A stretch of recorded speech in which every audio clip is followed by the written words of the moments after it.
Welcome to the sixth session in our course on social organization. Our lectures tonight are lectures 11 and 12. We're going to be coming back to the case study of Ruth in the second hour tonight. So I'm going to save the scripture reading for that hour. So let's just begin this session with a word of prayer. Our Father in heaven, we come to you tonight and we thank you for the special privilege it is to know you. We thank you that we can come into your presence with thanksgiving and praise. Lord, we thank you that you have redeemed us by the precious blood of your Son, Jesus Christ. And we thank you, Lord, that we have been called out of darkness into the kingdom of this one you love. Now, Lord, as we look at the issues for this evening, we pray that you would give us wisdom to know how we can be more effective servants of yours as we seek to bring the good news of this gospel to people around the world. It's in Jesus' precious name we ask it. Amen. The subject for our lecture tonight is the subject of status and role. As you think about status and role, we're looking at the place that individuals have in society. Just a few minutes before we began the tape, I asked you if you had any questions. You didn't have any, so I'll ask you some questions. What do we mean by status and role, and how are they different?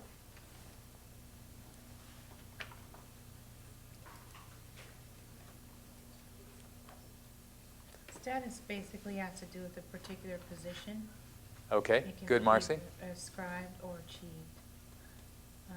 A role is basically, can be defined on the basis of gender, what role a person would play within a certain cultural setting or system or organization. Okay, all right. The status focuses on the position then, and role is the content, the cultural content that goes into that position. And it can be based upon gender differences. It can be based upon a whole host of cultural requirements as to what you do in a particular kind of role behavior. As we think about status and role, the concept of status and role is a very important one in the study of social life. Every culture and society has many different status positions within it. When we typically use the term status in cultural anthropology, we're not talking about rank. In the common language usage of status in American society, status communicates high and low prestige. But that's not the way it's being used technically in this setting tonight. We're really looking at it the way Ralph Linton defined it, as a particular position that you occupy in society in relationship to other positions. So, for example, brother is a position. Sister is a position. That doesn't necessarily confer a rank in relationship to another brother or to a sister. It could. For example, in some societies, the elder and younger becomes an important part of brother and sister. And so if you're an elder brother, you may have higher rank than a younger brother. But in other societies, that doesn't make any difference. In other words, elder-younger is not important. So when we talk about position, we're talking about the place that people have in society vis-a-vis other people. And the culture defines the position. Status, then, is that place. Role defines how people are expected to play out the position. If we think about this in terms of athletics, if you are playing the game of basketball and you are a point guard as opposed to the center, your position as the guard of play is in the middle of the court, out toward the center of the court. Whereas if you are the so-called center, you actually don't play in the center at all. You play down under the basket. And so the position that you have is defined in terms of your particular title. I'm the point guard or I'm the center. Now the role that you play is very much defined in terms of that position. If you're the point guard, you are responsible to bring the ball up the court. You're responsible to determine what play you're going to play, get the ball to the appropriate players, and keep on passing until somebody is open to make a shot. If you're the center, you don't play that role at all. You have a very different responsibility as the center. And the activities of the center are to move in and out of the area under the basket to try to create an opening for a shot there, but also to draw people away from another possible opening for a shot. So the issue of basketball defines the same kind of thing we have in society. In society, as we engage in relationship with one another, we all have certain defined positions. In this setting tonight, I'm the professor and you're the students. Turn this around and put you in your churches on Sunday morning. You may be the teacher and the people you're teaching may be the students. And so each of us can occupy the role of teacher at a different point in time in a different location. And that position perhaps has certain kinds of prestige to it. It may have rank in a social setting. But if I leave here and go over and sit down with the other teachers in the School of Intercultural Studies, we're all teachers, and our ranks are equal to one another in that setting, theoretically. Of course, we also define differences: assistant professors, associate professors, and professors. And so we create rank there. So that ranking part of status is an important part of how status works. Tonight we're going to be looking at some very specific issues in reference to status and role. We're going to be looking at kinship terminology. As we think about kinship terminology, these are the categories that you find in every culture that are used to describe the positions that people have in their relationships in their families. Kinship terminology is highly varied around the world. There are many different systems of kinship terms. In fact, anthropologists have given them labels, and we have defined them in terms of some of the cultures where they were originally identified. There was an anthropologist who actually, he was a lawyer by the name of Lewis Henry Morgan, who lived in Rochester, New York, and he got very interested in the Iroquois Indians who were in that particular area of upstate New York. As he began to study the Indian society, began to learn their language, he discovered that their categories of kinship were quite different from his. In fact, they had a matrilineal social system. They lived in long buildings in which you had elder women and their daughters living, and their husbands would move in with the daughters. So they had what they called a matrilineal longhouse. And their kinship terminology reflected their particular kind of residence.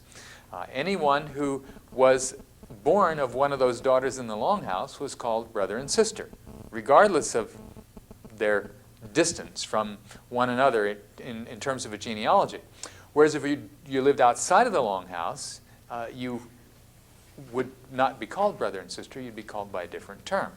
Well, the people who lived outside of the longhouses were the children of the husband's sisters, because they couldn't be in that longhouse, and the children of the brothers of the women who lived in the longhouse. So husband's sisters lived outside, mother's brothers lived outside, and so you had mother's brother's children and father's sister's children were called cousin.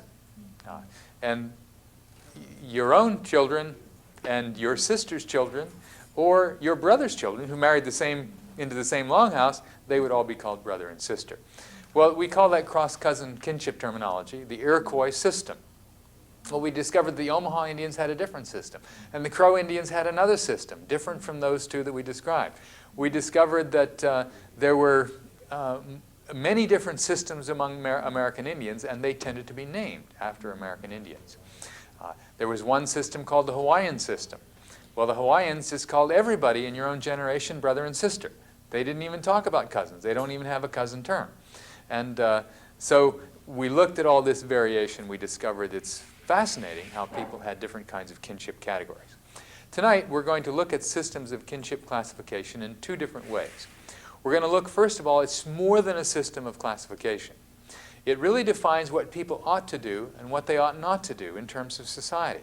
One of the key oughts is marriage or not. Can you marry somebody?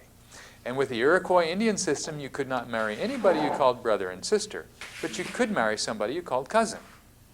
And so the ought or ought not defined who would be acceptable to you in terms of marriage partners. Other oughts and ought not had reference to respect behavior, who you would respect, how you would show respect to them.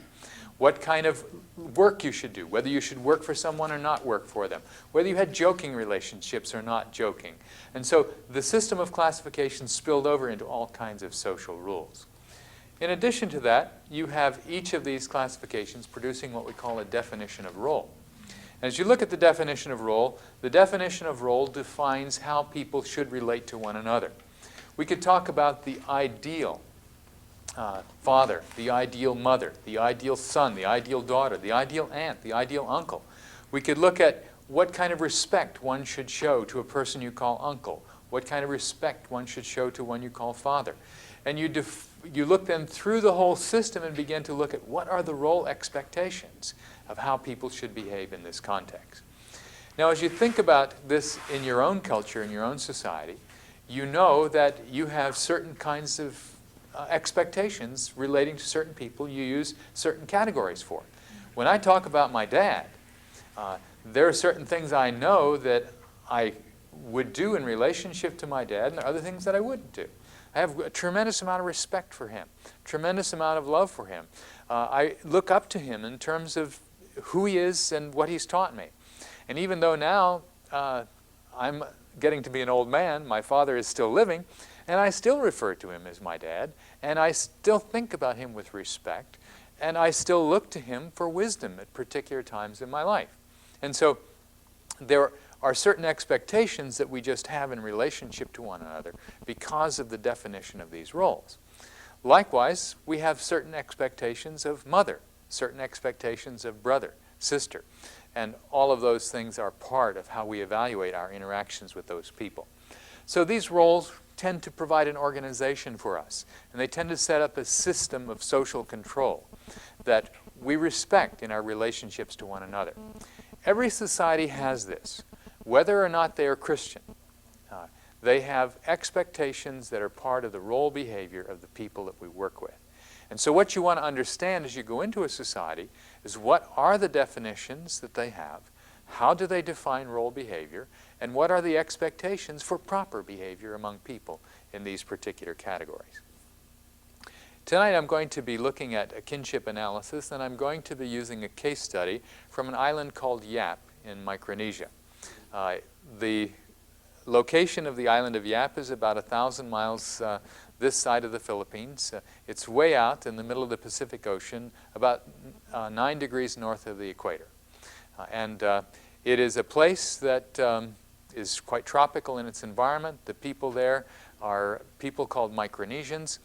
They speak a language that is unique to that particular setting. My wife and I lived on the island of Yap for 2 years back in 1967 to 69. We learned the language, we studied the culture. I was there doing research as a cultural anthropologist. My wife and I went back again in 1979 and 80. At that time, I had a grant from the National Science Foundation. I was doing further research on the island. And my wife also began her doctoral dissertation research there on the Yap High School and the cross-cultural study of schooling. So we've spent more than 3 years in this place, and it's been a place where we have learned to know much about these people and this culture.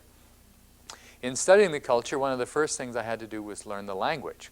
And the particular language of the place is it's a Malayo-Polynesian language. It's a distinctive family group within that. No other language is very close to it, so it tends to be an isolated family within this linguistic group. As we think about the terminology and the study of kinship terminology, one of the first things that you want to do is to find out what terms people use. And so if you've collected genealogies now and you're working with somebody who speaks a different language than English, what you could do is you could go through that genealogy and you could ask them, how do you describe your relationship with, and give the person's name? What is the word you use in your own language? A few weeks ago, we talked to James about his family, and we learned that his father's name is Mbuva. So what I would do is I would say, James, what do you call Mbuva in the Kikamba language? It's known as no. No. Okay. So that particular term we would write down. And then we would ask, well, what term do you use for Kavele? Muito. Muentu. Okay. Now we have 2 different terms for those women. What term would you use for Ngi? Muito Wambe. Okay. Now you remember, Kavela is his mother. Ngi is his father's first wife, not his mother, but he uses the same term with a qualifier. Yes. Now we need to find out what that qualifier means. And we could go on through his case study and look at that material. That's really what I mean when I say take the names of the persons, ask them what the category is that they use for them. You make a list of these terms. You start with the senior generation. I speak about the generations +1 and +2. That means +1 is parents, +2 is grandparents. Ego is the 0 generation. And then you have the child's generation, the grandchild's generation. You at least want to explore those 5 generations in reference to kinship terminology. And so as you think about your terms, If you're working with another language, you would just start with the people in your genealogies and list those terms as you get them. Now, what you're going to find if you go through your whole genealogy is that these terms occur over and over again. And ideally, what I would do is if I had a genealogy with 150 people on it, I'd just go through and ask, what do you call every one of those people? You know, because I don't know how they're going to classify them. And so I would take each one and I'd say, well, how do you classify this person? Well, after a while, I would soon pick up the pattern, and I could ask them, well, would you call so-and-so this? I'm learning the words myself and learning how they apply them. And then they can tell, oh, yes or no, and they'll correct you in that process. But it's a process, if you have a genealogy, then you can use it to elicit this information about the terminology. That's very helpful to you. Now, as we look at the terms, we're going to find that the terms have what we call a primary significance. For example, in the island of Yap, the term for father is Chitamag, and the term for mother is Chitanag. You can see them on the screen. Now, as we look at these and we ask the Yapese, go through their genealogies and look at how they use these terms, we're going to discover something that's interesting. The Yapese not only use these terms for father and mother, they use them for other people as well. These terms have extended meanings. When we talk about extended meanings, we're looking at what other relatives do they apply to. And in this particular case, we find that Chitamag also applies to father's brother, and that's not a surprise to us. But it also applies to father's sister's son. Now that's weird. Yes. You know? What's happening here? Why are they doing this? Why does father's sister's son get the same classification as father's brother and father? And so that gives us a twist in their classification of kin that's not common in my system. And that's why this particular system is called a Crow system of kinship terminology, because they have a skewing across generations. You see, father's brother is the same generation of father. That's +1. But father's sister's son is a 0-generation person, same generation as ego.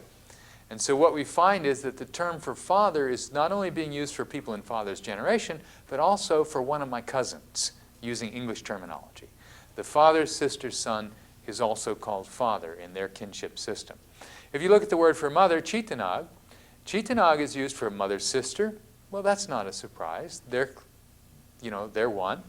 It's used for father's sister. Wow, okay. And it's also used for father's sister's daughter. Mm-hmm. Again, we've got that jumping generation, coming down to 0 generation. And so as the Yapese extend these terms, they're doing something unusual with them, and we want to try to find out why.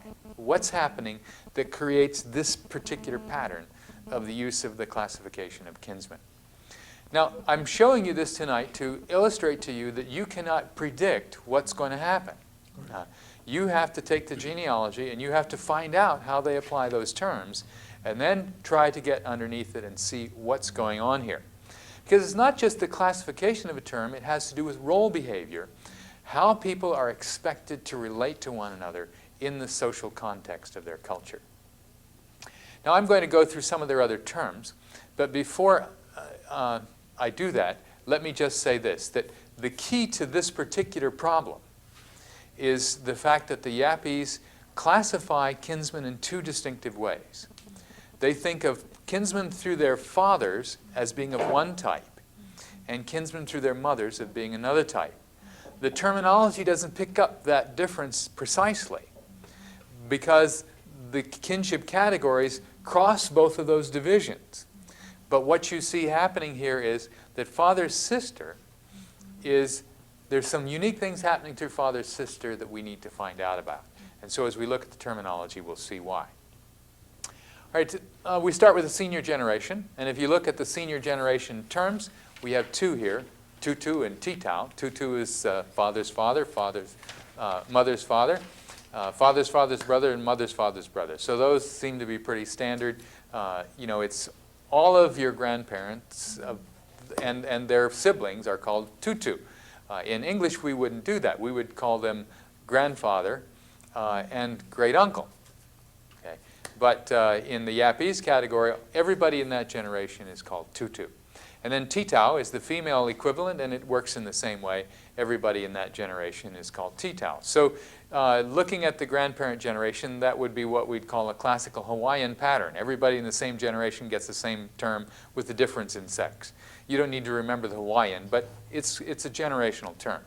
If we come down to the parents' generation, we have what I've described for you in the previous slide, looking at the idea of chitamag, chitanag, and how those particular terms are used. You may wonder about the man in the slide, and let me just explain to you that he is a senior member of the society. He's a member of a high class. And the tattooing on his chest, which we saw a little bit earlier, I'll go back. The tattooing on his chest shows that he is of a chiefly rank. People who are not chiefs couldn't get that kind of tattooing. The comb in his hair indicates that he's of a particularly high status with a title, and that low-class people couldn't wear their comb in their hair in that way. So these things that he have are part of the symbolism of who he is and define a role and a status in the society. Again, looking at how people dress, in our own thinking, we don't know the meaning behind it. So you have to get behind the meaning to understand how it operates. All right, the next terms that we're going to look at are terms that I haven't described for you yet. The terms connote father's elder brother, father's elder sister, father's sister's son, and daughter. Now here are some of those people coming back again, and there are some interesting different terms. And if we look at these terms and try to understand them, we begin to get a sense of the role. Remember I said chitamag has a primary meaning and a secondary meaning? Okay, now you would never call your very real father matam. You only use that for father's elder brother. Because matam has the feeling of father toward me. And it's kind of like the elder father toward me. The matam is the head of the family estate. He's older than my father. And so anyone who's older than my father who's a brother has authority over my father. So because he's the elder in that, he then has this particular status of the head of the family group, the matam. The matin is, again, the eldest woman who has the sense of authority over the estate. And notice it's not mother. It's father's elder sister. And the reason for this is that the estate comes down from the father. And so the father's elder sister does not have any rights to it. The Yappies say this: a woman always owns the land under her foot. Okay. Now what that means is she owns the land where she lives. And so when she marries, she takes over the land of her husband. If she stays with her brothers, she has rights over the land of her brothers. But when she leaves her brother's estate and marries, she has this feeling of rights, the feeling of motherhood to her brother's estate.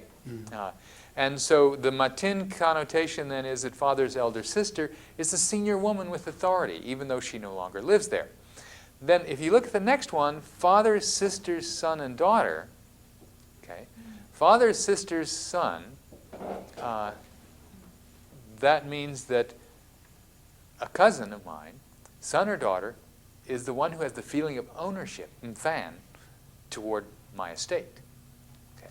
Now the fact of it is that they cannot inherit your estate. They have no rights to it because they inherit their own father's estate. But because of their mother's place with my father, they have this feeling of ownership.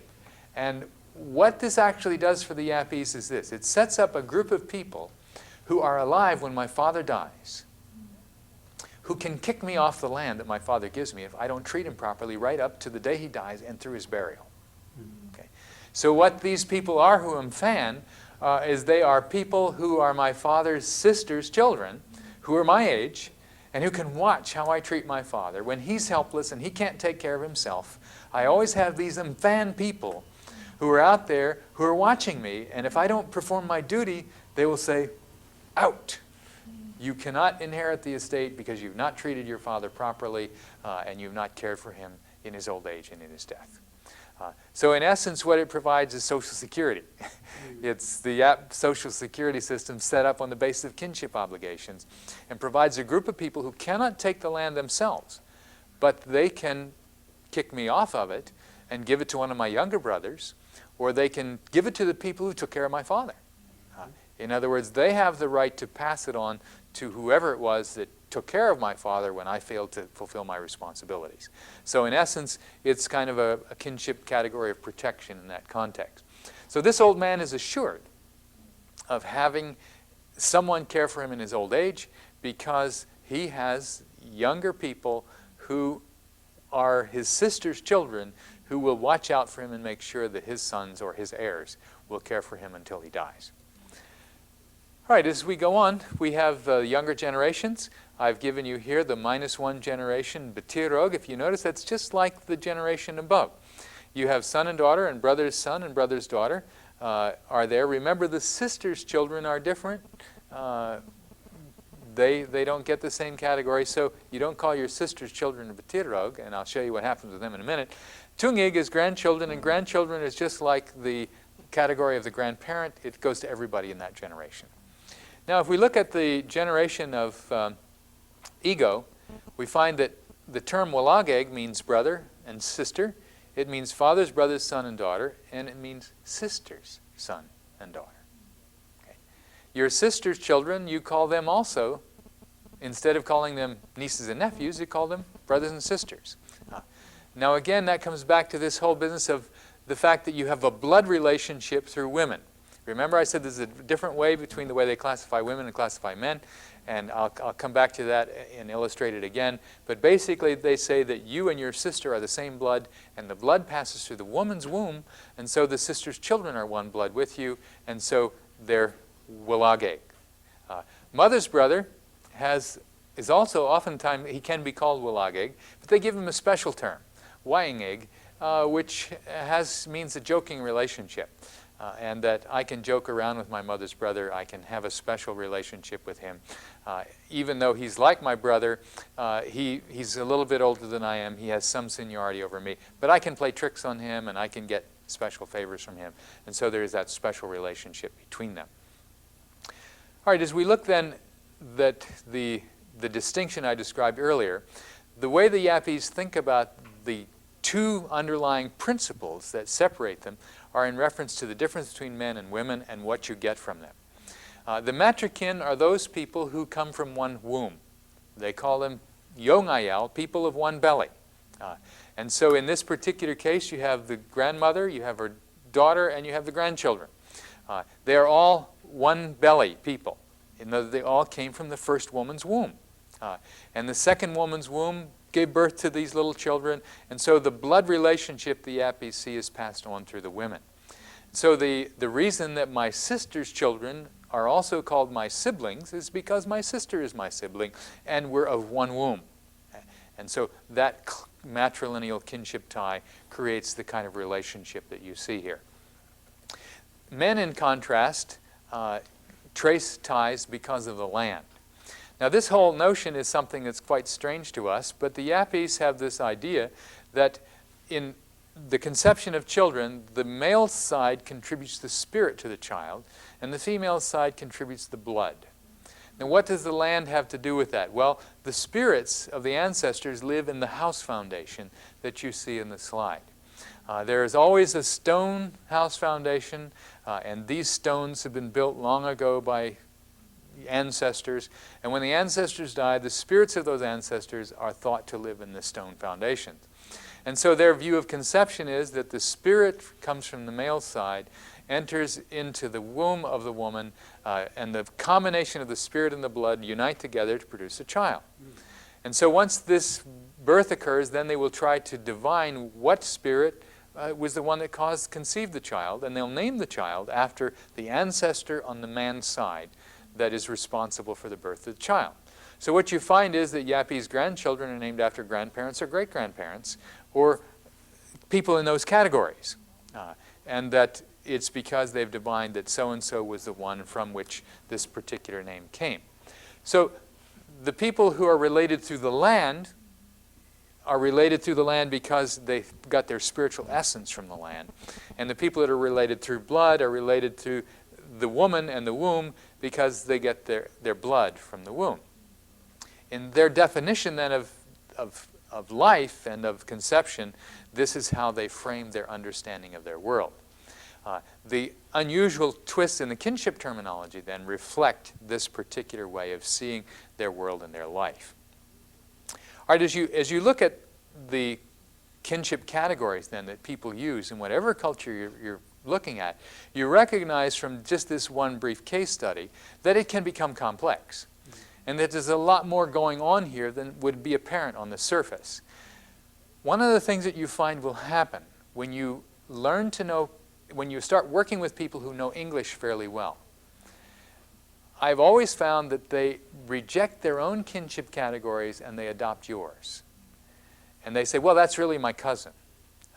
Because they think that the English language must be better than theirs because it's so widespread all over the world. And whatever archaic customs that we practice with our language, you don't really want to know that anyway. And so what they'll do is they'll tell you, well, that's my uncle, and that's my cousin, and that's my niece and nephew. And they'll use the English kinship categories because they learn how it works.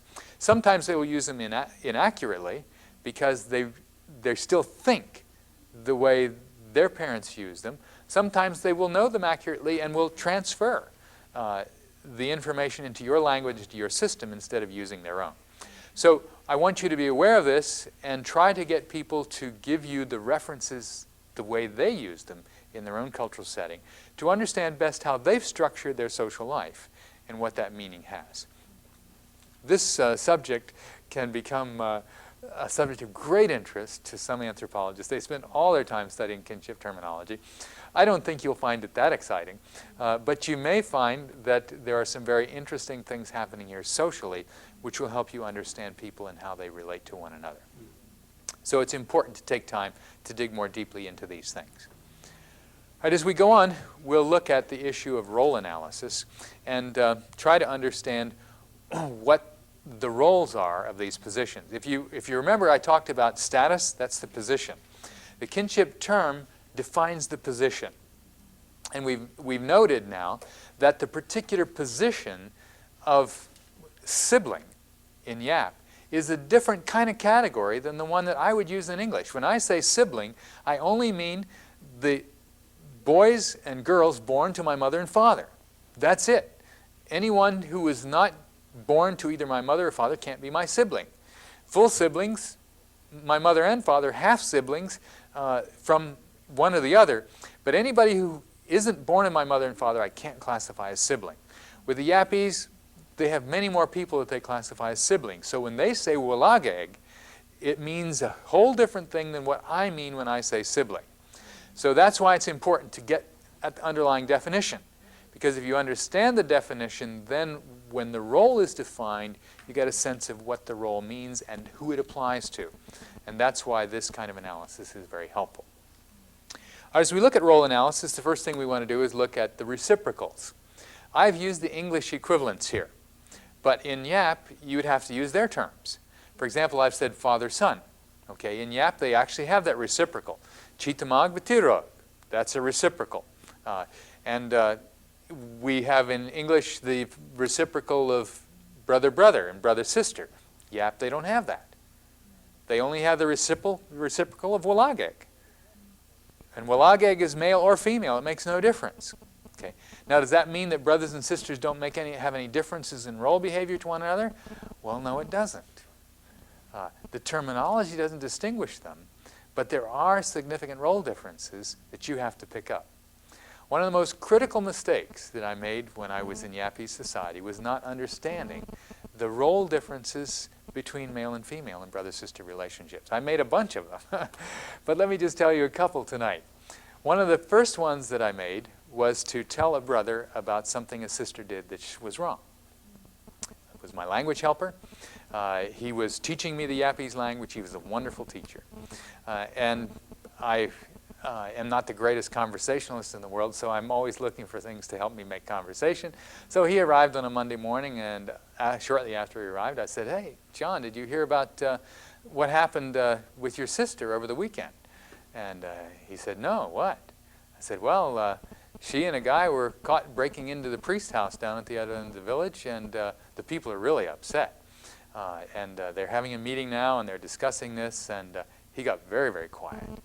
And I told him the whole story, and then after this, he said to me, "Don't you ever, ever tell a Yapese man anything like this about his sister again."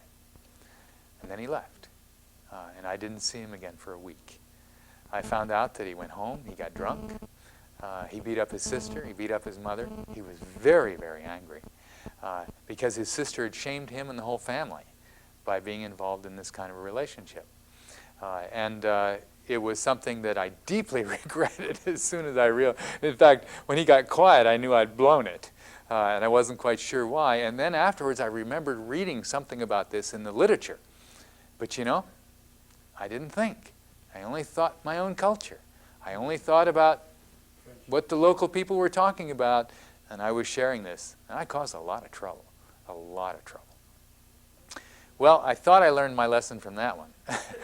And I was, in fact, this happened more than a year after I was there the first time. I'd learned to speak the language. I had a very good friend who was walking with me one day. And he usually had a car to drive, but his car was broken down. So that day we were taking a bus into town. And we walked together down through the village where we were. We got to the other end of the village, and we stood there and waited for the bus. Well, the bus came in from town, turned around there, and started back out. A bunch of people got on. And he and I got on the bus, and there was a seat for two of us. So I slipped in next to the window, and I looked, and he looked, and then he walked up to the bus and sat down on the other side in a single seat by himself. Well, I got really depressed.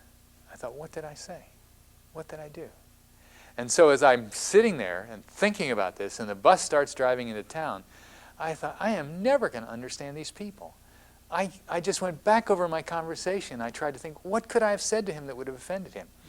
What did I do that would have caused him not to sit with me and to leave me and go up and sit all by himself on the front of the bus?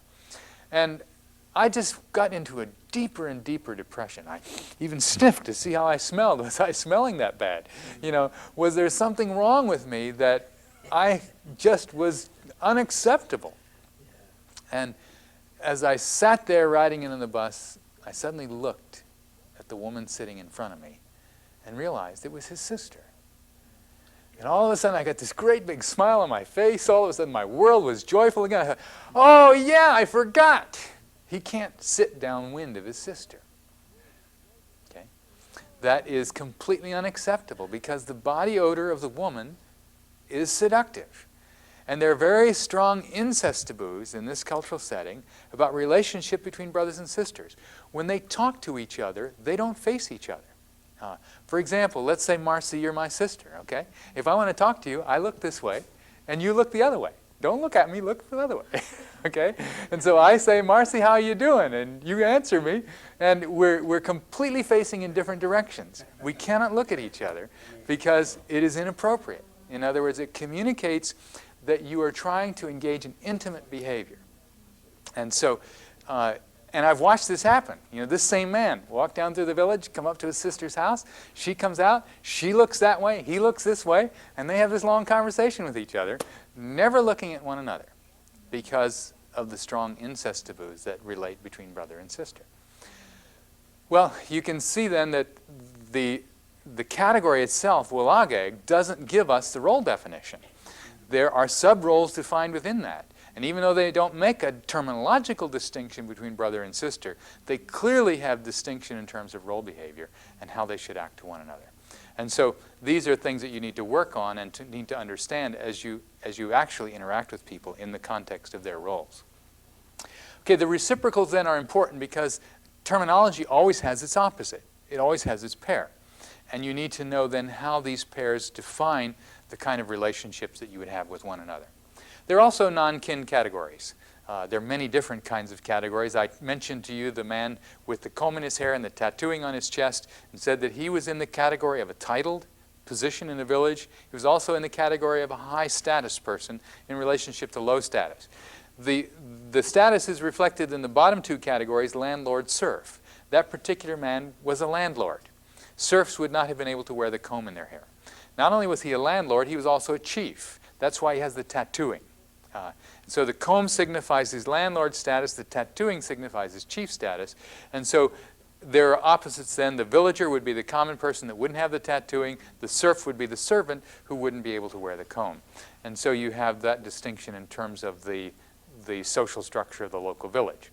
They also have magicians, and the magicians would have clients. For example, if I decided I wanted to have a celebration for my new house, I would go contact the weather magician and ask him to make magic so that we wouldn't have a rainstorm when we're having this celebration. And so I'm the client, and he's the magician, and he would have the responsibility to do this. I was at lots of celebrations like this where they paid these magicians to do this, and it rained. And I would always ask them, well, what happened? And they would always say, well, somebody made counter magic, and they were trying to destroy our celebration. And so I guess we didn't do it right, or we didn't have these other things. Even among a few professing Christians, why we had, in fact, I remember asking I'm getting myself mixed up here. There was one big celebration in the town, and I asked the chief what they had done to make sure that it didn't rain. And he said, well, we asked the local priest to pray for us, and it was raining. I said, well, maybe you should have contacted the weather magician, but I shouldn't have said that. He just turned his head and walked away. But it was one of those things where I was just joking with him, but I don't think he took it as a joke. So. But this is part of the customary behavior that they had. At that particular time, I wasn't walking with the Lord, so my attitude also was reflected a little bit with that kind of behavior. But one of the things that you want to do as you gather this kind of data is create a data file for each of these kinds of categories. When I was working with the Dani Indians down in Brazil, I got their kinship terms, and I began to watch people. This was a small village, so I had 86 people. I knew them all, and I knew their relationships. And so I began to watch them interacting with one another. And so not only did I know their relationships and know the categories they had, but just by watching them, I could begin to see the kind of things that they did. And so I would make notes. Somebody who is Hetdi, uncle, acts this way to Hirumatdini, niece. And you could see how they engaged in conversations with each other, the kind of interchanges that would occur between them within a village. And knowing those categories and knowing how they're related would allow me then to begin to watch, not just hear what they say about their behavior, but watch what they actually do in their relationships to one another. And so it helps you to understand the role behavior. And if you keep a data file on each of those pairs, we call them dyads, then that gives you a deeper sense of understanding of how this really plays out in the lives of people and what their expectations are. Now, before I go further, I just want to say this, that this data can become very helpful when it comes to Bible translation and very helpful when it comes to Bible teaching. Because, we take for granted the concepts that are commonly used in the Scripture. For example, we talk about God the Father. Okay? What are the local cultural expectations of Father? How will that play into their understanding of God the Father? When they hear God the Father, they will read into it all of their own understandings of Father in their own community, Father in their own setting, and the relationships between father and children. And if those relationships are austere, intense, then that's how they'll interpret their relationship with God. If their relationships are one of, for example, in Yap, the relationship between father and son is one of distance and absolute obedience and respect on the part of the son. And I've watched this happen with fathers and sons. When sons come to fathers, they always look down. They never look up. And their fathers speak to them quietly. The sons never speak back. It's a very authoritarian, distant kind of relationship between the father and son. Now, there are other certain expectations that go on between father and son that you need to know. For example, in the father-son role, if the son gives absolute obedience and respect, the father understands that that's a very crucial relationship, and he knows that there are times when his son will ask him for things he's obligated to give them. I had a situation happen to me when I came back to America in 1969. I brought a Yapese young man with me, actually a brother and a sister, and this young man stayed with me for 6 years. During the time that he lived with me, he was attending the State University College where I taught in upstate New York. And about the third or fourth year that he was with me, he decided to go to Washington, D.C. on a special program we had called the Washington Semester. And he wrote a letter to his father, and he said, I'd like to have money to buy a car. Because I'm going to Washington, I need transportation. Well, after he'd written the letter, he told me about it, and then I tried to talk him out of buying a car. I said, you don't know what Washington, D.C. is like. I've been there. It is the worst city in America in terms of driving in a car. The streets go out in spirals like out of a wheel. They go around in circles. It's just incredibly easy to get lost. I said, the public transportation system is very good there. And I said, you really don't need a car. It will be expensive, and it will be difficult to get around. So after we talked about it, he then decided, well, yeah, maybe I could use a bus and I didn't need a car. But he didn't write to his father. Now, you need to know that his father made him come with me to America. He didn't want to come. And he preferred to stay home. His sister was already coming with my wife and I, and his father said, Sherwood is willing to take you. You go. And so he went. Not because he wanted to, but because he was obedient, because Yap says absolute obedience and respect. Now, at this particular point, the father wrote him a letter back and said, how much do you need? And he didn't write. The third letter came from his father. Second letter, how much do you need? Third letter, $1,000. Now, this is in probably 72, and his father made $3,000 a year at that particular time. So this money represented 1/3 of his father's annual income that he sent him. Now, why would the father do that? Because the son now made a request. The father said, you go to the United States, you study there, you finish your education, you come home. At this point, the son has made a request. The father feels an absolute obligation to meet his son's need because his son has been utterly obedient to him. And now if the son has a need, the father will do everything he can to provide it. And so if you think about the implication of this in terms of Bible teaching, okay, and if the father expects absolute obedience and respect from us, and then when we ask him for something, we're expecting him to give it to us without any hesitation. That has some very strong expectations that you need to know about, and you need to be able to teach about biblically in terms of how these people are going to understand our relationship with God, and how God receives us, and how he forgives us, and what God the Father is like in comparison to what the Yapese father is like and the Yapese son is like. You know, if I do everything God tells me to do, and then I ask him for a new car and he doesn't give it to me, I'm going to get pretty upset. You know, here's a father that doesn't meet his obligations. He doesn't fulfill his commitments.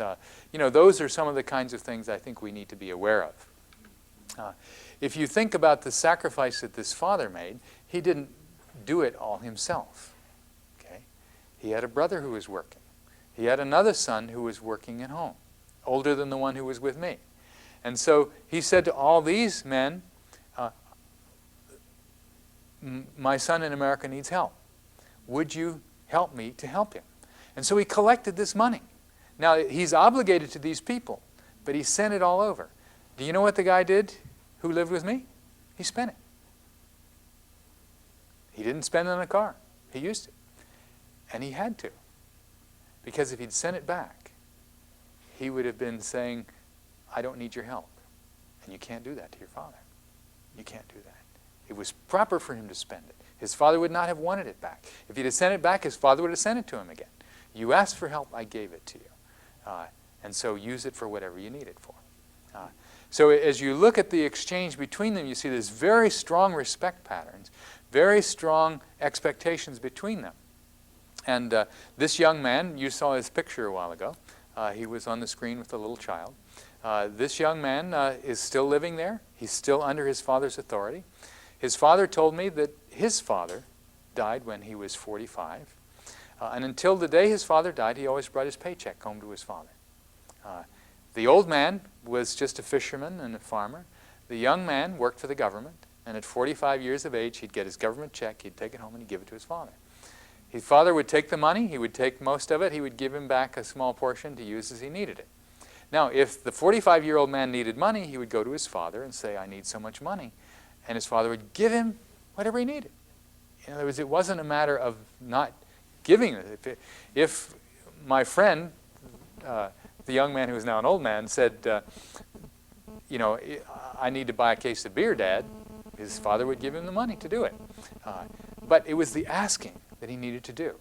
He didn't have the freedom to do it apart from his father's authority.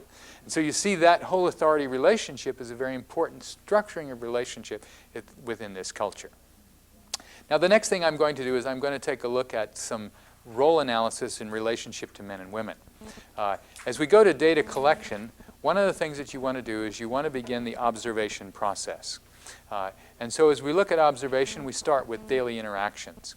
What are the kinds of things that people do on a day-to-day basis? And as we look at the daily interaction, we're going to start with the husband and wife role. In the traditional Yapese setting, you have a man and a woman marrying and then having a sense of expectation with one another. In the Yapese culture, the work of the husband and wife is based upon a division of labor where the woman works on the land and the man works on the sea. In this particular map, you see a whole series of kind of variegated graphics that show gardening. All of that gardening variegated graphic area is a woman's work area. Then you see the clear spaces in the squares, and those clear spaces are spaces where the men would work. They would build houses, they would cut the coconuts out of the trees, and the men would also work out in the ocean, which is down where you have the key at the bottom of the slide. So in looking at the work of males and females in this context, you have the idea of the man working on the sea and the woman working on the land, and they exchange their labors. Now this is graphically illustrated in terms of the kind of transactions that occur between them. And this is a key thing that you need to look at in every society. What are the exchanges that go on between people in particular role behaviors? Women work on the land. They do the gardening in the taro fields. They do the processing of the food. They actually take this raw vegetable food, they cut it, they clean it, they cook it. And so the women's role is primarily producing vegetable foods and cooking. The man's role, in contrast, is a role that works on the sea. And the men are focusing on fishing, getting the food, the protein for their families on the sea. And then, as I said before, they work on the land in the building of things and developing the kind of structures that are an important part of their community life. So the exchange between them is that the woman does the garden work and brings vegetable food, the man works on the sea and brings fish protein and provides the place where the woman can work and the security for her. You also want to look at supporting behaviors. What other kinds of things happen that reaffirm these roles? And what you find in this culture is that the young people work in parallel roles to their parents. They provide supporting activity. For example, the young boys will be early initiated into male roles by being asked to go up trees and pick coconuts. That's on the land where the men work. And the girls will be called out to help care for the children while their mothers are working in the garden. And so the girls will be in the gardens caring for young children while the older women are working in the gardens themselves. Finally, we want to look at the meaning that is part of the culture. As we think about meaning, we're getting at now what lies deeper in the cultural situation.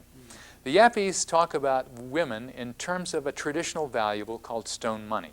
You see one of them here at the foot of this slide. This particular piece of stone is one of the more beautiful ones. These stones were cut out of the mountains in another island called Palau, about 300 miles south. The first ones were hauled back on outrigger canoes to the island of Yap. But they say a woman is like a piece of stone money. It just sits there. It never moves. And a woman is like that in terms of the family. She's the strength of the family. She is the one who stays on the land, the household, cares for the children. And she's the one who always provides the vegetable food. And so she is the anchor for the family in this particular context. The man, in contrast, is like a piece of shell money. As you look at his particular responsibilities, the shell money doesn't sit in front of the building. The shell money circulates. It's used to marry somebody. It's used to affirm the birth of a young child. It's used to recognize the death of a chief. And so it recognizes the public voice of the family. And so the woman's role is in the household. She's the anchor in the domestic role. The man's is out in the public area, and he represents the public voice. The meaning then of the male-female roles is much deeper in Yapese culture than just this work force that I talked about. It goes much deeper to the roots of how they see themselves and their relationships. We also want to look at values and values in crisis. And we think about values, we have tradition and we have change. This is a wonderful slide because you see, here's the old man dressed in shorts and a shirt, and the young boy dressed in the loincloth. And that particular contrast is the opposite of really what happens in Yappy society. It's the young kids who are often dramatically changing and the old ones who are not. But as you look at this in their culture, they're all concerned about some traditional issues and some change issues. Everybody is concerned about land and title. No matter how young you are, no matter how old you are, land and title establishes your position in society and your status. So that's crucial. But old and young alike are also interested in education and money. That's why my friend said to his son, go to America with Sherwood and study and come back with an education, which his son did. And now his son has a job with the government in Yap and has a good income from that particular job. So education means money. And this tradition and change is part of the tension that exists in their society. I could go into this much more deeply. We don't have time tonight. If you're interested in that, I've written some things on Yap marriage and family relationships and change. I'm going to conclude with just a brief comment about cultural analysis, and then we'll take a break. As we look at the Yap society, I've given you already some key things about cultural analysis. And as you try to bring this focus to a conclusion, what you want to do as you try to understand the culture of society is to begin to get at the values which lie beneath their practice. In other words, we've seen behavior, but what do they value about that behavior? What really is at the core of why they do what they do? We also want to look at the obligations that they feel are important in their relationships to one another. When they value certain things, then that entails obligations. The father and son value this respect relationship very strongly. So then it entails obligations. The son obeys. The father gives. And that obedience-giving relationship and obligation becomes a very important part of who they are. And then finally, there's always a transaction. There's some kind of exchange that goes on in relationship with people, and we need to understand those exchanges and know how they work in the cultural setting. Okay, we'll stop there, and we'll pick this up again if we come back from the break.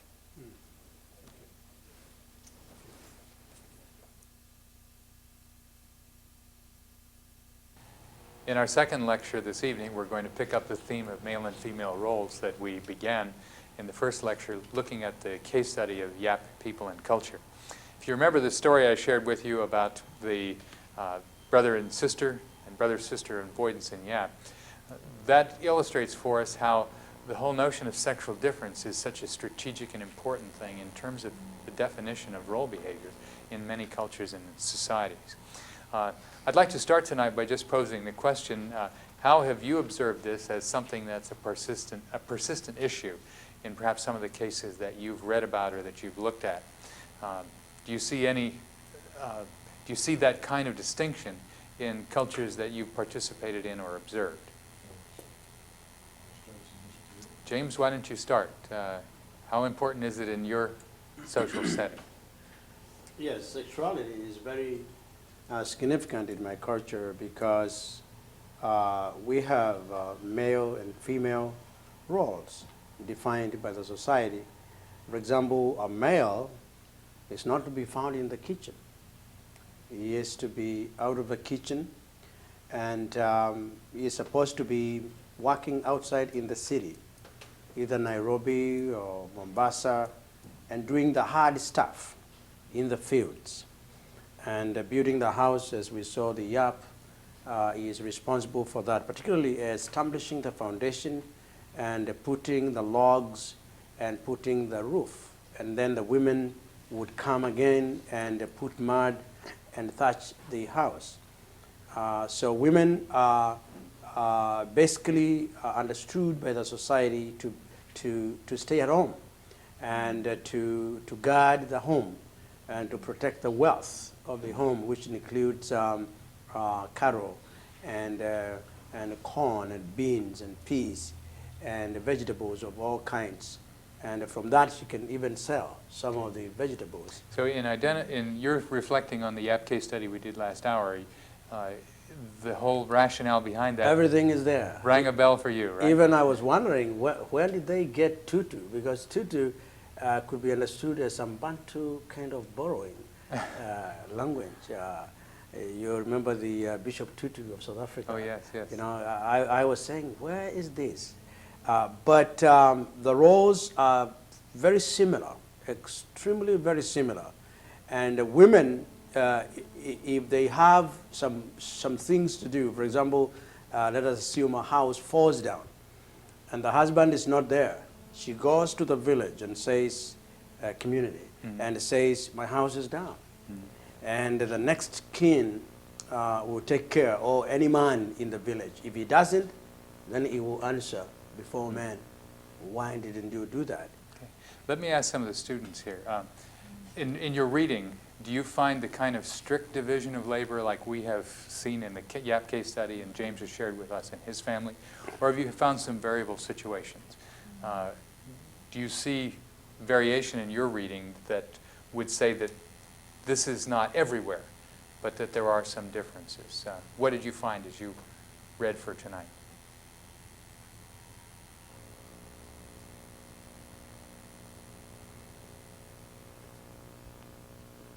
Anybody have any observations on that?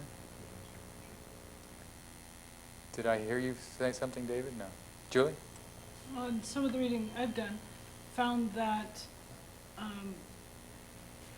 it very much, the male-female roles very much could also be divided by age.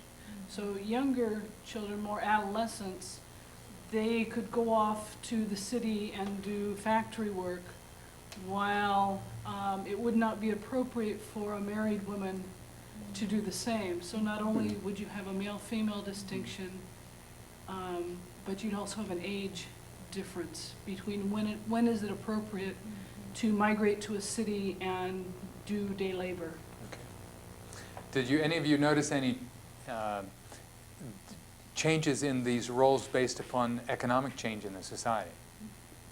I mean, Julie's talked about the different day labor and working in the city. Did others of you find any case studies that reflected that kind of perspective?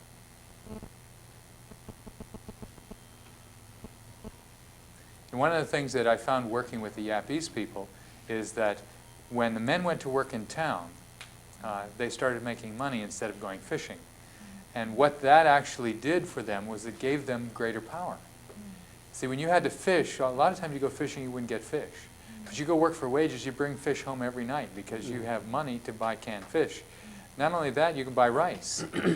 And so in buying rice, you put your wife out of business. She doesn't have to go to the taro patch. And some women were kind of lazy. They liked that. But what they didn't recognize was that it lowered their status in the family because they weren't contributing at the same level that their mothers had in the past. And so that changed the dynamic relationship between a husband and wife to one of relative equality, to one of superiority, inferiority, because with the husband bringing home money and the woman just sitting around the house and taking care of the children during the day, and cooking the rice and cooking the canned fish, the woman was not seen as the same kind of valuable contributor that she was in the traditional setting when she was working in the taro patch and producing the vegetable food while the husband was working on the sea.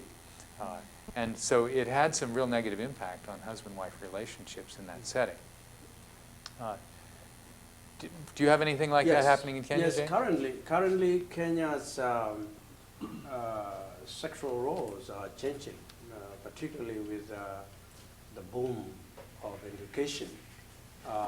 Women are working in the city as well because they have the same qualifications as men, and they compete in the job market in the same way. And there is promotion of women. I mean, I remember one time American women came to Kenya and they said women should be liberated. And I remember some of the women did not want to cook, you know, and something happened. That was very dramatic in my country during that. And some women went to their fathers because their husbands were a little bit not very happy with that kind of influence. But we find that they are becoming teachers, they are working in companies, they are working in the government. In fact, they have become MPs, members of parliament. and secretaries, permanent secretaries, and things are changing, and that affects the feminine role at home. So what happens, they both employ somebody to take care of the kids. They call them maids, and they employ somebody to take care of the garden or the plantation and the cattle. Okay. So it changes. Okay, so employees then pick up traditional roles. Mm-hmm. Okay. Yeah. Let me ask you this. Are there ever situations that you've observed in which, in the more traditional village context, men and women would exchange roles, where a man would cook and do cooking or do the kind of traditional thing, carry water, or would a man just never do that? If a man carried water from the river, there was a way he was supposed to carry it, not with a rope tied around the gourd or the container. But if he holds it just as something which on his shoulder, that's okay. If he carries there, but if he carries at the back, then he would be asked. And only in those situations when we were being trained, for example, being the firstborn son of my mother and father, I did everything that a feminine can do. I cooked during those days when my siblings were young. I went to draw water from the river, and I had the rope here and carried it. I went to the fields to pursue wood. I did it. I carried the same way.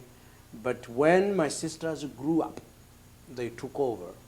And I was no longer going to the river. I was no longer going to cook. In fact, the more I grew and the more sisters grew, I was kicked off the kitchen completely.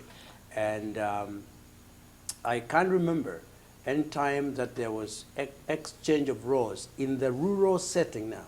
In the rural setting, even when those ladies that work in the city, even when they come home, they go back to their original role until they go back. I've heard some say, when are we going to go back? Because it's so tasking there. Okay, I want to ask David a question. You come from Indonesia.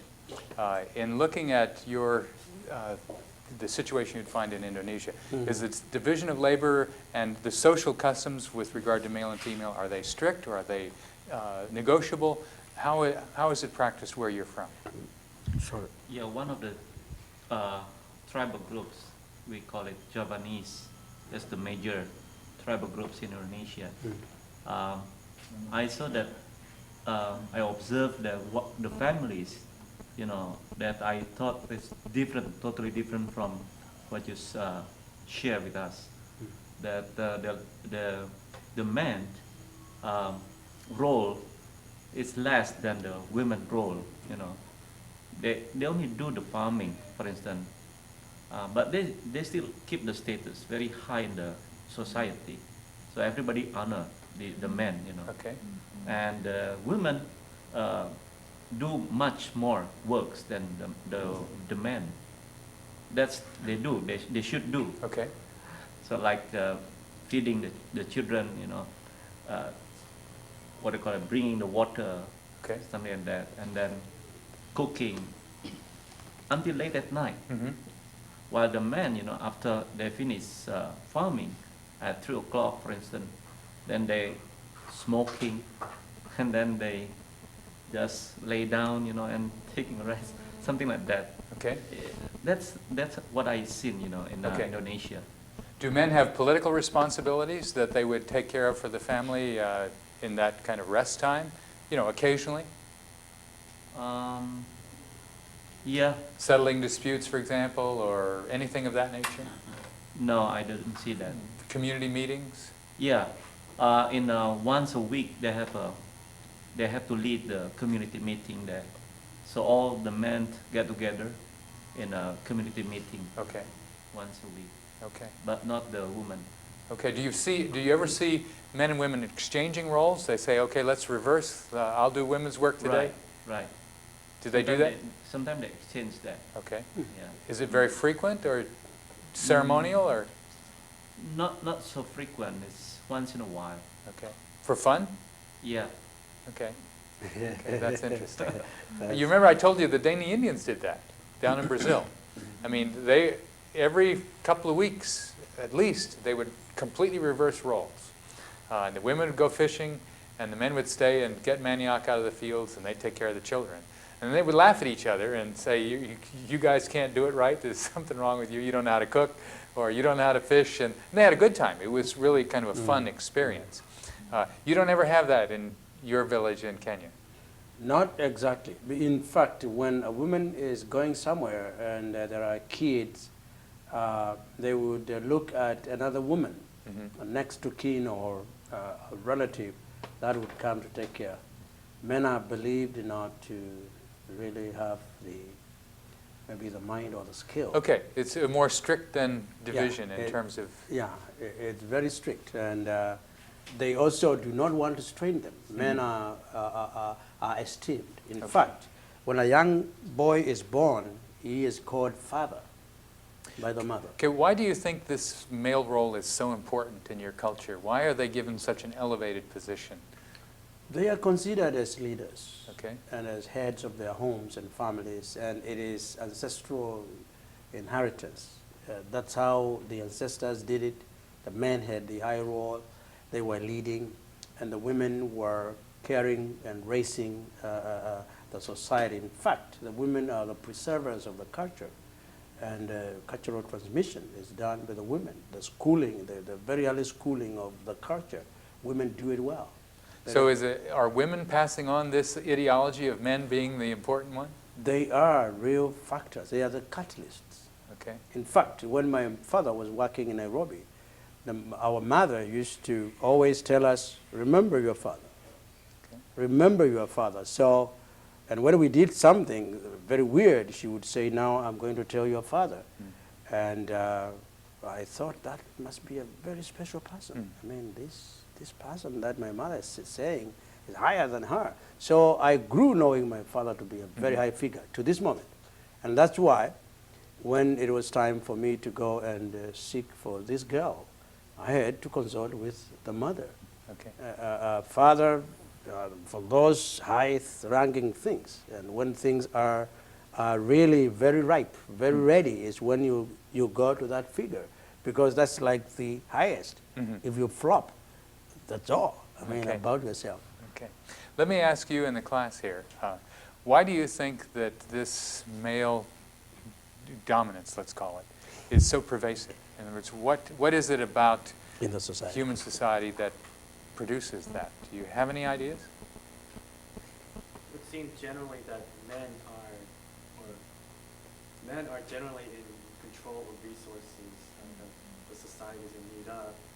They're generally the ones that would go out and bring in the bacon, if you will, and add the necessary skills or maybe the strength necessary to bring in the income necessary for the family and such.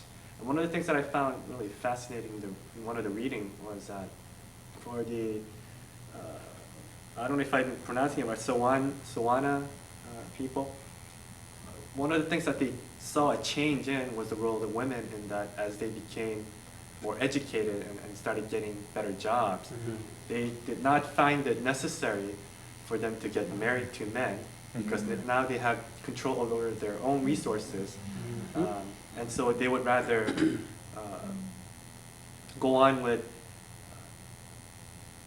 establishing a family without or outside a family institution. Rather, they would say, I would rather have kids rather than husbands. They would, in fact, do so without getting married and such. Okay, all right. It's interesting. This is a complex question, and I don't want to give any simple answers, but I think you've hit something that's really crucial in this issue, and that is the control of resources. And when women have access to resources apart from men, then men lose power. They don't actually have the same power over the women that they have in others, in the context where they control the resources. Now, typically, in most societies, in fact all societies, men are physically stronger than women. In other words, that's a typical pattern. So biologically, there is the capability for physical dominance. But you know that men without women cannot reproduce. There are no future. I mean, there is no future to a society which has only men. So the necessity of men and women working together is crucial. And we know from our understanding of Scriptures that God made man and woman to be together, to be helpmeets, to be partners with each other. Now, as we look at the Scriptures and we begin to try to understand that, we also see that sin plays an important role in this. And none of you have mentioned that, and I just wondered if you thought it was not allowed. But I think we need to think about this.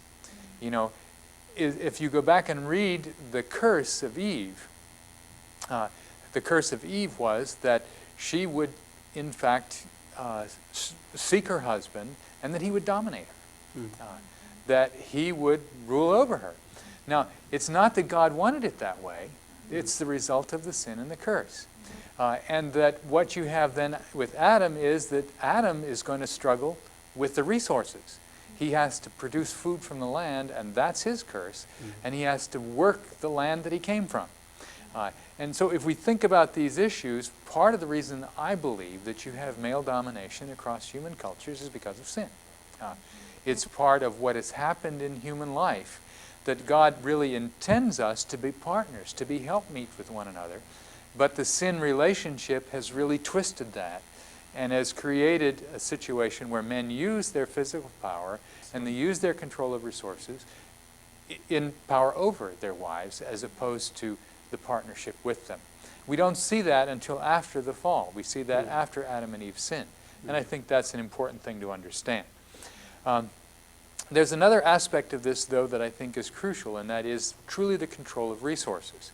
Again, if you go back to the story of Adam and Eve, Adam was said to work the land. Eve was to bear children. Well, one of the things that we find happening all over the world is that child rearing and childbearing really places a tremendous amount of physical taxation on a woman at particular times in her life. She has to nurse the child, she has to care for the child. That limits certain kinds of activities that she can do. And so that doesn't mean they don't work hard. In fact, as David has told us, they work harder in Java than the men do. But in looking at the kind of thing that happens between them, women have more periods of vulnerability because of child rearing than men do. The vulnerability of men comes primarily through illness and death, not through the biological process of child rearing. So as we look at the issues of male dominance, we see biological reasons, we see sin reasons, we see power reasons in relationship to what happens in the control of resources in culture. So when we get down to then this division of labor and how this works in societies, we can see that there are a whole lot of complex reasons why we have this rooted in human culture and society. Well, I think I should stop at this point in our discussion and go on to the case study of Ruth, because if we don't, we may not have time to finish it. James, a comment before we change. Yes, let me point out that I think the other factor is the cultural expectation of men from the women who really do a lot. For example, in my culture, if you remember the case that my uncle's wife had to come to me and tell me to move out. Now, during that time, I was growing somebody that I did not do what they expected me to do. So if a man does not produce, if a man does not become what he ought to become in the society, the women come and say, why are you here? What are you waiting for? Even when you don't marry, they ask you, why don't you marry? Something wrong with you, we suppose, you know? And so they promote this. And even without them, I think men would be reckless, but they keep balance. Sure. Okay. Thank you for those observations. We have been really doing a little bit of comparative discussion here. We've been thinking about some different cultures and what I call comparative analysis. As you think about your case studies that you're researching, the reading is to help you keep thinking about it in comparison to others. Because as you think about it in comparison, then you can begin to answer the questions that we've been looking at. What does human sexuality mean in relationship to social organization? We can think about ways that people regulate the social behavior with regard to the values of the culture and how sexual differences are part of that. We can look at the issues of male dominance, and we try to understand how it works in that particular social setting and how it's offset. It's interesting as you think about Paul's letter to the Ephesians. What he said to them was that the way you play the game in your Greek culture is not the way we play it in Christ. He said, husbands, love your wives as Christ loved the church and gave himself for it. And so Paul really turns the whole cultural game on its head and says that we don't live that way in the church, that we live differently. And it's important to understand that in the background of the cultural context where men were very dominant in Greek society. It was even more emphasized than James has emphasized in Kenyan society. If you go back and look at the ancient Greek text on the subject, you find that there was kind of this very authoritarian attitude about what a man did in his home and how he ruled it. And of course, the sexual division of labor, we've been exploring that and looking at its variations in different cultures. We're going to pick this up as we look at the case study of Ruth. Because in thinking about Ruth, all of the things that we've been discussing are played out in the story. And so I'm going to pick up my Bible, and if you have yours, you can follow with me. We're going to look at Ruth chapter 3. Several weeks ago, we were going through the first 2 chapters, so at this point, we pick up the story in chapter 3 of Ruth and Naomi. One day, Naomi, her mother-in-law, said to her, "My daughter, should I not now try to find a home for you where you will be well provided for?" Notice that. A home where you will be provided for. It puts the male-female role right into focus right at the beginning. Is not Boaz, with whose servant girls you have been, a kinsman of ours? Tonight he will be winnowing barley on the threshing floor. Wash and perfume yourself and put on your best clothes, then go down to the threshing floor. But don't let him know that you are there until he has finished eating and drinking. When he lies down, note the place where he is lying. Then go and uncover his feet and lie down. He will tell you what to do. I will do whatever you say, Ruth answered. So she went down to the threshing floor and did everything her mother-in-law told her to do. Notice the authority relationship between mother-in-law and daughter-in-law, and how it's structured and how she responds. Okay? When Boaz had finished eating and drinking and was in good spirits, he went over to lie down at the far end of the grain pile. Ruth approached quietly, uncovered his feet, and lay down. In the middle of the night, something startled the man, and he turned and discovered a woman lying at his feet. "Who are you?" he asked. "I am your servant Ruth," she said. "Spread the corner of your garment over me, since you are a kinsman redeemer." "The Lord bless you, my daughter," he replied. "This kindness is greater than that which you showed earlier.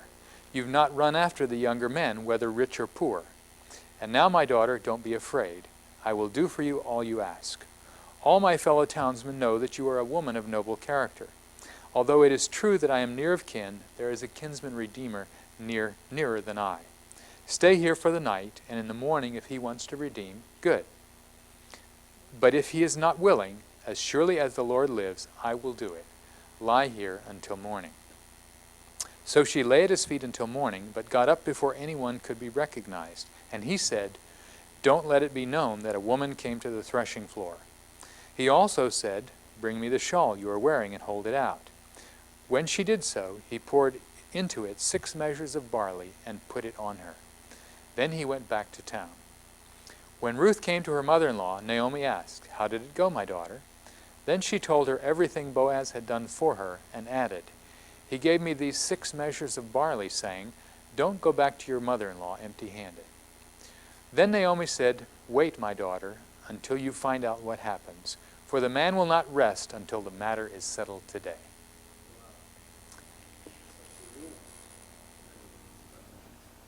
Game. She knew the game. That's right. Good observation. As we look at this, we want to look a little bit at the notion of kinsman redeemer and begin to look at this male role, because it's an important male role in the society and we want to understand what's happening. First of all, what are the cultural reasons why Ruth could not marry whomever she chose? Think about this. Why couldn't she do that? We discussed this several weeks ago, so I wanted you to refresh your memory. Okay, bride wealth has been paid for her. Good, Julie. And what does that mean? Somebody else.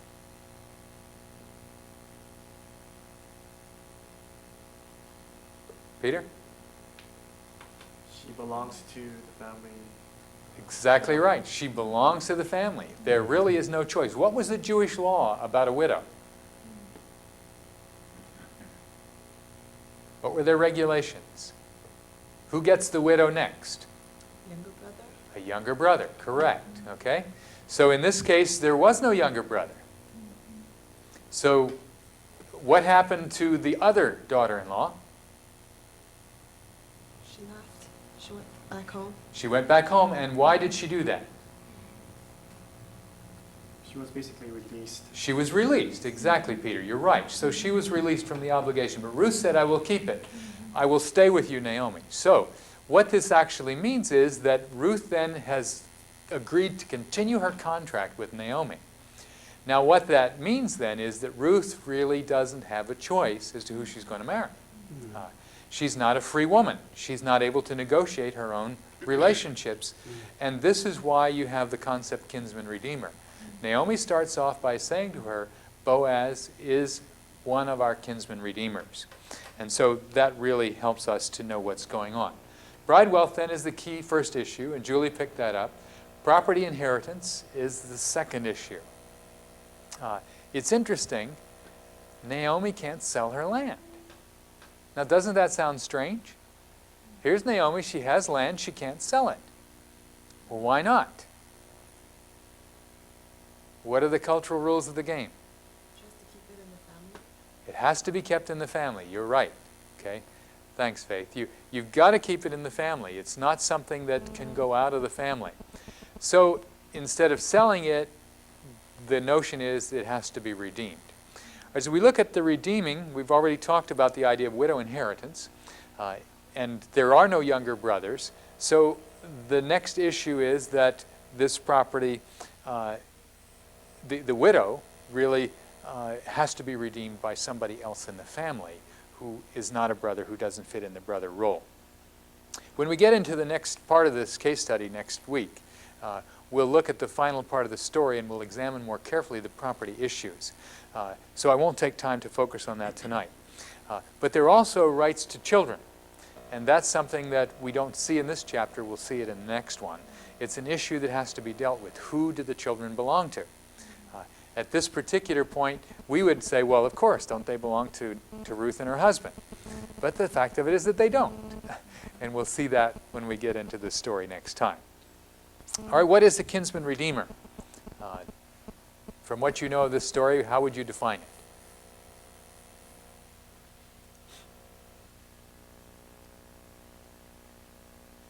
Anybody know? What would you guess?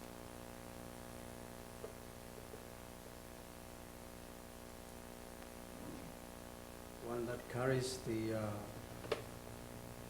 family. Okay, when you say one that carries the family, what do you mean by that, James?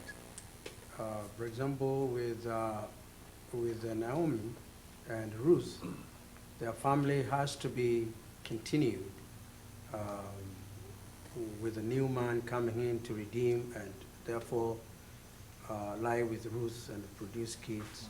Okay, that's right. The continuation of the family, the someone to perpetuate the deceased, the lineage of the deceased. It really focuses on this. If you think about this situation, we have what we call patrilineal extended families. If you go back and look at the story of Joshua, you'll see in Joshua that the land was distributed in Israel to men and to their patrilineal descendants. In other words, the sons inherited the lands of their fathers. The only case that you will find where women inherited was Zelophehad's daughters, because he had no sons. And there's a special case of how his daughters would inherit the land. They then would marry other men, but the lineage would be the lineage of the daughters, not of the men. And then their sons would carry on their lineage in the next generation. So if you go back and look at Joshua, you'll see that this patrilineal descent is very important. As we look at patrilineal descent, there's also a difference between close and distant kinsmen. Who is close, who is distant? Obviously, the first person who would inherit a widow is the surviving brother. If there are no surviving brothers, then who is next? Well, it would be the closest genealogical kinsman. It would probably be the first cousin who was the closest link to this particular family. And so as we get into this story, Naomi says, Boaz, with whom servant girl you have been, a kinsman of ours? Is he not a kinsman of ours? Then she sends him out. She sends her out to him. And he agrees that this is so. We'll come back and look at the case a little bit more carefully. There are clearly some economic and social obligations in all of this. And as you read this story, one of the things I don't want you to miss are the economic transactions that occur in it. There's a lot of exchange going on here. And I've mentioned to you before, keep track of exchanges because that tells us about the rules of the society and the structure of the cultural event that we're looking at. Okay, Naomi had a plan. This plan is one that focuses on what I call both female power and female vulnerability. Okay. In this case, female power has to do with the fact that women alone can bear children.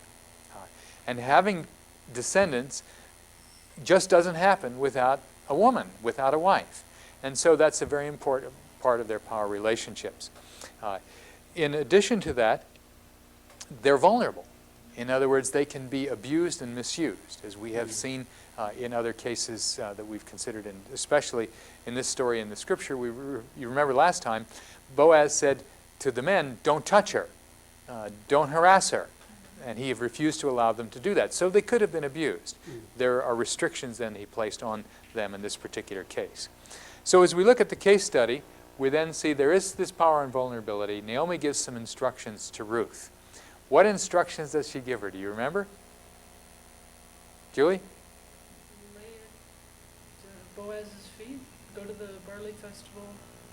Okay, the first thing she has to do, though, is what?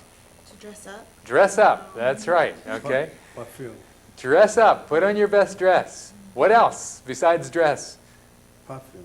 Perfume. That's right. Okay. James picked that up right away. I saw him, aha, when he heard that. Okay, that's excellent. Yeah. So it was best dress and perfume. That's part of a woman's power. The power of attraction. You know, let's face it. Women are powerfully attractive to men. And that's an important part of who they are. So Naomi instructs her. Now there are risks in this. What are the risks?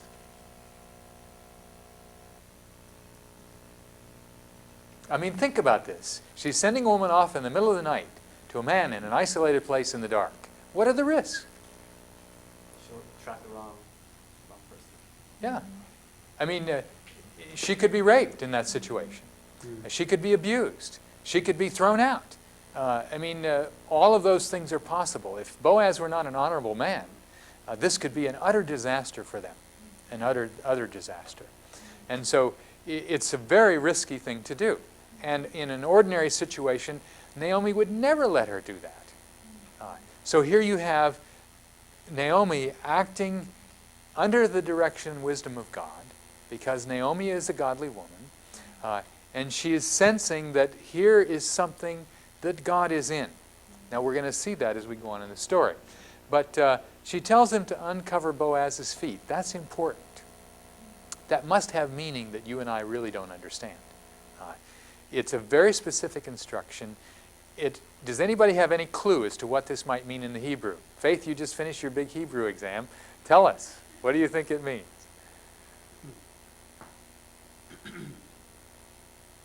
Just from studying about this passage a long time ago, by uncovering the feet, it's reminding him of his responsibility to her as a kinsman redeemer. And she asks if he will put his cloak over her, suggesting that he will protect her and he will provide for her. Okay. All right. Okay. Anybody else have any further explanation on that? Marcy? The feet are, it's a sign of humility. Okay. An humbling of yourself to a person, and submission as well in the Bible. Okay. How Jesus' feet were anointed and just things like that. Okay? And so she actually put herself at the lowest part of his body, actually, a part saying that she is submitting to him in a humble submission. Okay, that's good. Okay? There are two very, very good observations, and they're both correct. Okay? Now, any more?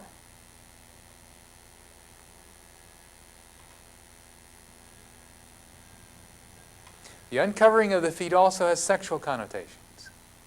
Okay? Because what it does is it exposes, and the uncovering in the scriptures, if you remember the story of the uncovering of Noah, that was considered something for which his son was cursed. And so the uncovering always symbolizes also the vulnerability sexually. Now, what we're having happen here is that Ruth humbles herself. She puts herself under Boaz's. She uncovers him, reminding him of his obligation to her. But she also uncovers him in such a way that she becomes sexually vulnerable to him. And those three things are important to understand this action. They're all part of meaning, deep meaning in terms of Jewish culture and society. And Boaz picked her up when he said, "You'd have gone to the younger man." Exactly. Boaz picked it up when he said, "You could have gone to younger men." Okay? The spreading of the garment, Faith gave us an excellent explanation of that. That's the covering of his authority and the covering of his protection, taking the responsibility of the kinsman redeemer. Now, if we look at the outcome of the plan, we'll go back through the story and examine it. And in your outline, you have on page 49 a table that you can look at. I'm going to work with you to fill in the table, but we'll first just look at the column on the left side of the table, which works down through Naomi's plan. First of all, Naomi sent Ruth out and said, well, she started out by saying, "I want to find rest for you. I want to find a place for you, a home, where you will be well provided for." And so the goal that Naomi has is that Ruth will have a home, she will have rest. And so then she recognized Boaz as the kinsman, that he's winnowing barley, and she gives Ruth the instructions as to what she should do. We've already reviewed that, so we'll continue on. In looking at the story, Ruth is submissive, and that's the key part of her relationship with Naomi. She's under Naomi's authority. She's recognized that in the beginning. She says, "I'll do whatever you say." And as we go further, we see that she then went to the threshing floor exactly as Ruth had instructed, and she did everything that Naomi had told her to do. In uncovering Boaz's feet, she put herself in a position where, if he awakened, all of the risk that we talked about could have happened. In other words, Boaz could have said, "Here's a woman who's a prostitute. She's come here to me. She's uncovered my feet. I can take advantage of her. And who will know? It's dark, it's in the night, and nobody cares." In fact, she's not even sure who it is. He can't see her because it's pitch black. Now, if you can think about this, you're inside. It's a dark place. He wakes up in the middle of the night. He senses somebody is at his feet, and he asks the question, "Who are you?" Okay, his feet are uncovered. At this particular point, she says, "I am your servant Ruth." And then she says immediately, "Spread the corner of your garment over me, since you are a kinsman redeemer." Okay, in this then, Ruth tells him exactly why she is there. She is indicating she is not a prostitute. She is not someone who has come for barley. She's come with a higher purpose. She's asking him for exactly what Faith shared with us, the protection and covering that he can offer, and his redemption as a kinsman redeemer. Now again, Boaz could have reacted in a way that would be sinful. He could have reacted in a way that would have used her. He could have been unjust. He could have said, "Well, of course I'll do that after you sleep with me." He had all kinds of options open to him. But what he does is really powerful. If you look at the story, she asked him to spread the garment over. He says, "The Lord bless you." The first words out of his mouth. And this is really getting at the heart of this text. Like the other two chapters, the central core of it comes in the very center of the chapter. And the key focus here is that the Lord bless you, my daughter, he says. This kindness is greater than that which you showed earlier. You have not run after the younger men, whether rich or poor. And then he goes on to say, don't be afraid. I will do for you all you ask. All my fellow townsmen know that you are a woman of noble character. Notice that. He points to her character, not his own. And he says, you are a woman of noble character. So he expected her to be there on a noble purpose. She knows who she is. And he says, then, although it is true that I am near of kin, there is a kinsman redeemer nearer than I. That's really key. So at this point, her noble character is in light, and then he says, a kinsman redeemer nearer than I. That's crucial. Now we begin to see how the story works out. And as we work back through the text, we see that this text responds to each of these incidences that we have seen in the unfolding of the story in a dynamic and powerful way. There is a problem, a cultural problem. Somebody else is closer in the genealogy than I am. Yeah. Somebody else has first right. Now, the interesting thing about this is that if that other guy was really interested in Ruth, he would have probably already claimed his first right. But he really wasn't. And the issue of first right has to do with more than Ruth. Boaz understands this. We'll look at this next week. The issue is Naomi's land. And you can't take the land without taking Ruth, and you can't take Ruth without taking the land. I mean, the whole thing is tied together. It's all part of the rules of inheritance in this social setting.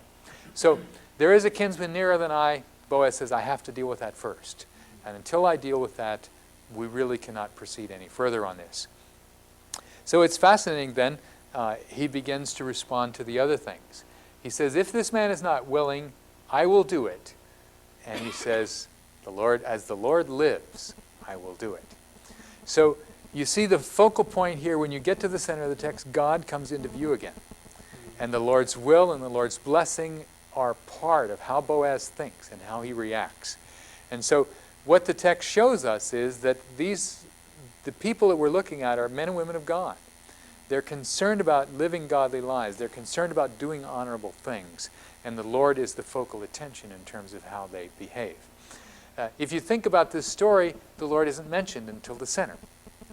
But at that particular point, God comes into focus. This is who we live. This is how we want to respond. Then Boaz begins to act in a godly way. And as Ruth lays at his feet all night, but he doesn't use her. He doesn't abuse her. In other words, she is secure in that particular place. Furthermore, Boaz is protecting her reputation and his. He says, don't let it be known that there was a woman here in the threshing floor. And so she leaves before dawn, he leaves before dawn, because he wants no word to get out that would be a reflection on either of them as having behaved improperly, because they haven't. But if someone sees them, they will conclude immediately, aha, there Ruth and Boaz were together on the threshing floor. What happened there? So Boaz has a legitimate concern for that. And he tells her, don't let it be known that a woman came to the threshing floor. In addition to that, he gives. He poured out a measure of barley. It's interesting that the uncovering of the feet, Faith had mentioned this earlier as being requesting his care. You're right, Faith. Here he gives it. You see? The balance back. In the parallel text, she uncovers his feet, requesting his protection and care. He then accepts that obligation and responds by pouring out the barley to her and providing for her what she needs. Okay, then the text goes on. As she went down to the threshing floor, he went back to town, or she went back to town. The text is unclear. It could be he or she. But the going and coming is picked up in this parallel phrase. And as he goes back to town, Ruth gets back to Naomi, and she says, how did it go? Tell me the unfolding of the story. Yeah, I love these parallel stories and how the scriptures unfold them, because it really helps you to understand the cultural themes and see the meanings as they connect to each other. Naomi is, of course, interested. She's concerned. She wants to know what's happened and how did the evening go. And Ruth, with her excitement, tells her the story. But the key thing about this story is that she doesn't go back empty-handed. That She went to the threshing floor empty-handed. But when she went back, she says, he told me, don't go back empty-handed. And then he gave me, well, he says, I'm sorry. Let me get to text here. I'll read it to you. He gave me 6 measures of barley, saying, don't go back to my mother empty-handed. Then Naomi says, wait, my daughter. Now, why is she saying wait? Well, the conclusion is this: he's not going to rest until this is done. Now, it's fascinating. It starts out, she says, I'll find rest for you. The man has no rest. He has to get to work because this task is not finished. And of course, Ruth's rest will come when the man completes his work in this context. This story is a marvelous story of male-female roles. It sets up the picture that you see of the woman and her power and her vulnerability, the man and his power and his vulnerability, and how together with God at the center, they act in honorable ways toward one another. And the solution to this is the solution to a wonderful story of Naomi, who went away full and came back empty and bitter, and God refilled her life again. Now, as I look at this particular story, the way the story unfolds is fascinating in itself, but even more importantly to me is the cultural understanding that comes from looking at it as an unfolding of the Jewish culture and Jewish society as we see it in reference to male and female roles. And I suppose as we conclude this story, we might want to ask ourselves the question, what have you seen in this story about gender roles that parallel some of the things that you've been reading and some of the things that we've been discussing here this evening? What are some of the common themes that we can identify here as well as in the other cultures that we've looked at?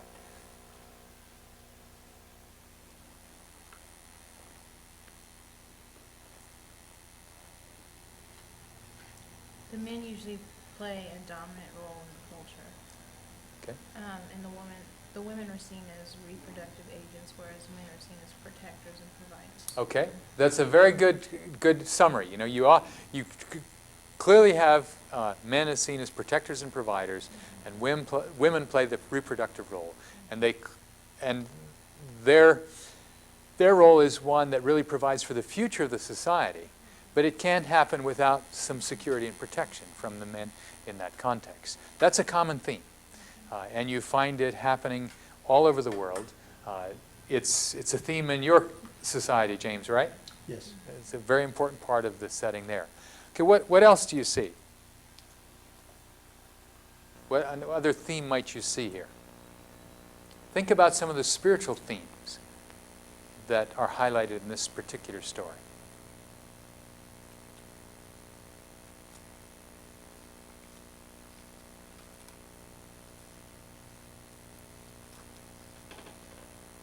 What about character issues?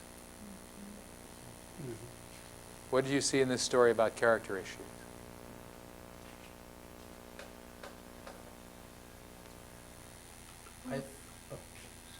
Go ahead, Julie, and then we'll come back to James. Both Boaz and Ruth responded to each other on the basis of what they knew each other's character to be. Okay. And how much is character a key part of male-female roles in this context? It was extremely important.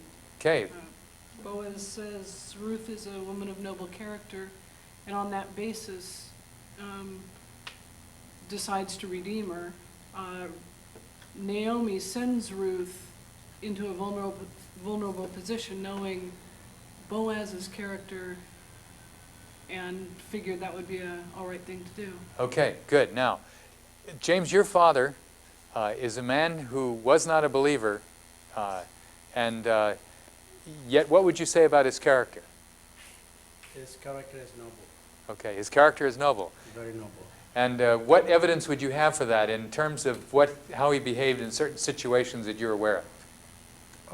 For example, there were some times I told him that we needed to go to church, and he told me, well, I think I'm better here because I am not a sinner. In fact, he said I'm not an adulterer. I have my 2 wives here, but there are people you call Christians that are adulterers. So, Okay, all right. So you see, here is a man with 2 wives who is not an adulterer, who is faithful to his wives, who treats them with integrity and with justice, and he sees Christians who he sees who are adulterers, and he can justify himself saying that they're not of noble character. Now, the reason I wanted you to hear this is because I think it's very important to understand that every culture has a sense of noble character. They have a sense of what constitutes appropriate behavior. And it may not necessarily be connected to an understanding of who God is and faith in Christ. But the important thing to realize is that as we work with people, that God has given us His law in our hearts. We have this in Romans, don't you remember? yes. And Paul said that even those who don't have the law written on their hearts. They know what noble character is about. They understand what righteous behavior is about. And they're held then accountable for what is already written in their hearts. So it's important for us to understand that one of the key themes about male-female roles is that there is noble character in them. And to perform them properly engages us in the kind of things that are important on that basis. Okay, some of the significant variations and tensions. As we look at this particular story of Ruth, what we find here is that there are oftentimes economic requirements that put us into situations which require us to take risk. Naomi was in a situation of risk. She did not have what she needed to provide for Ruth. She did not have a way to provide for children. And none of these kinsman redeemer had stepped up to say, hey, we're interested in helping you. So what she does is she puts Ruth in a situation of risk, trusting in the noble character of Boaz to make that happen. Oftentimes, there are situations that people find themselves in which create tension, which create risk, because things don't always work the way they're supposed to. We've seen this then in terms of the biblical expression of the gender role as far as Naomi and Ruth are concerned. We see that they were willing to take the risk, that God worked in them because of their faith in God and because of their commitment to Him and their noble character to bring about a solution that would be helpful. As we conclude our discussion tonight, I want to just suggest to you that this whole discussion of male-female roles has very important missiological implications. You need to recognize that as we bring the gospel to people, that we're going to be coming to people who have noble character as well as ignoble character. We're going to be coming into cultural situations where people respond to God thinking they're already righteous, or respond knowing full well that they're not. And how to help a man like James's father understand the gospel in the context of noble character is just as important as helping someone who's clearly a broken and wrecked sinner respond to the gospel as well. Well, I'll leave you to pursue that discussion further. I think there are a lot of other applications we could pursue. With this, we'll close our lecture tonight, and may the God be with you as you continue to work on your research, figuring out how to bring the gospel to people who come in different cultural contexts. Good night. Biola University offers a variety of biblically centered degree programs, ranging from business to ministry to the arts and sciences. Visit biola.edu to find out how Biola could make a difference in your life.